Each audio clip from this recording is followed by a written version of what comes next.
you recently got an $8 million investment deal. So what does that mean for iROKOtv, for the future of iROKOtv? How do you plan to grow the business from that? So I think the key thing is, again, it's a simple idea.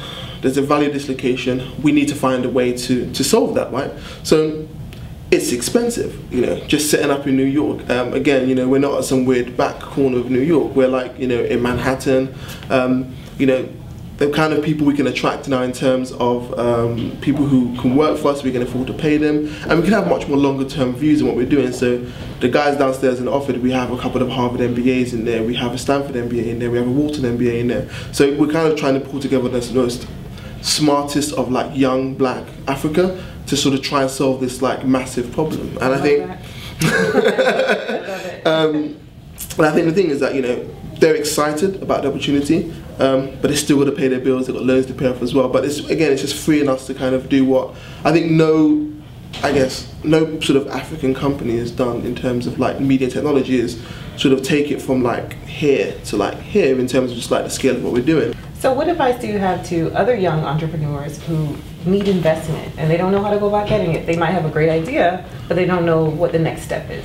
So the interesting thing is, I get asked this question all the time. So I think the key thing is you have to be ambitious, and I'm not talking about you want to be a millionaire ambitious. It needs to be you want to build something which just needs to exist. And I always think in really simple terms.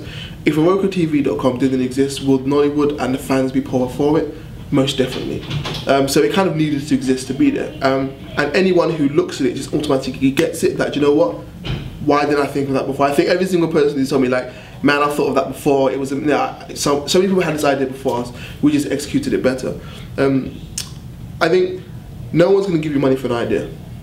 You need to have shown that you've done something. And I think the interesting thing people fail to realize is that when, like, I never reached out to anyone for investment. I never asked anything of anybody.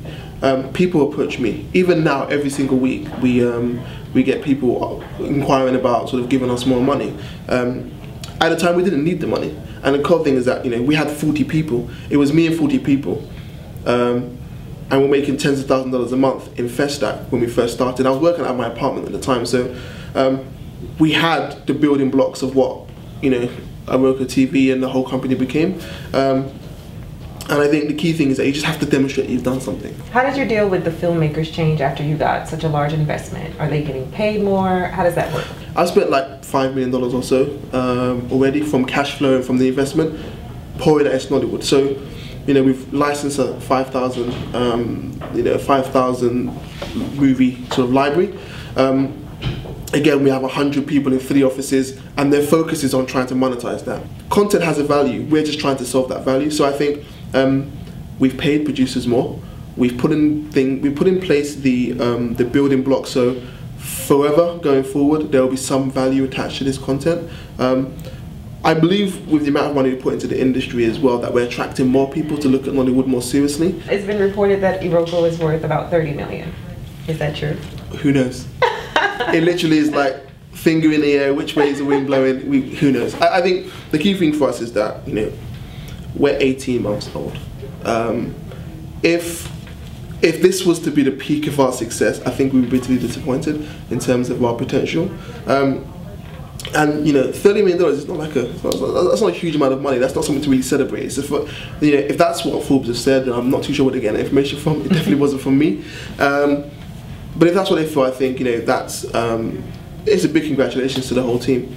It's not like I can't do this by myself. I've got 100 people who work really hard to sort of try and create some value. I think people love us. The people who watch the movies love us, and as long as they love us, then we'll figure out everything else. And 30 million, 1 million, before you know it, it's like numbers, right? You start talking about numbers. So I don't know. So, did you ever think you would get to this point? Like, just looking back at, your early days of doing media and failing, and now you're here?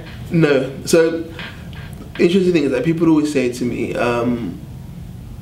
yeah, like, I knew you'd make it, I just knew you'd make it. And I'm like, well, I never knew I'd make it. Like, I'm humbled by the whole experience. I just take things day by day. Like, I'm still a simple guy. Like there's no bling bling. There's no crazy sort of like extravagances. I just sort of sit in the office all day and just sort of try and make things happen.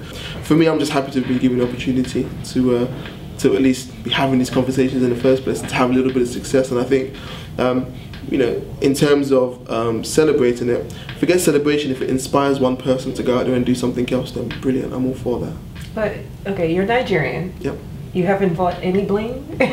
No. No like, nice car? Nothing yet? Okay, so that's hard to believe. No, so if you're in Lagos, you have to have a 4x4. So I have a 4x4 in Lagos. That's a necessity. It's not even like a thing. So, but there's no bling. You know, like there's, you know, for me, I look at it in value. I'm trying to create something valuable, something which will last long into the future.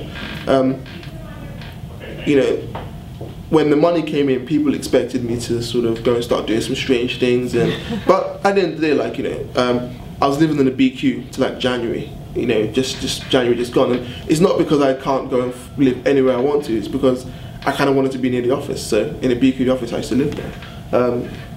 You know, I'm not focused on celebrating what I've achieved so far, because I know it can be fleeting unless I kind of create some foundation to it. And to be honest with you, like I don't like spending money. I've got this thing about not spending money, so I just don't spend it. I think just looking at the way I'm dressed at the moment with my flip flops kind of tells you that there's no airs and graces here.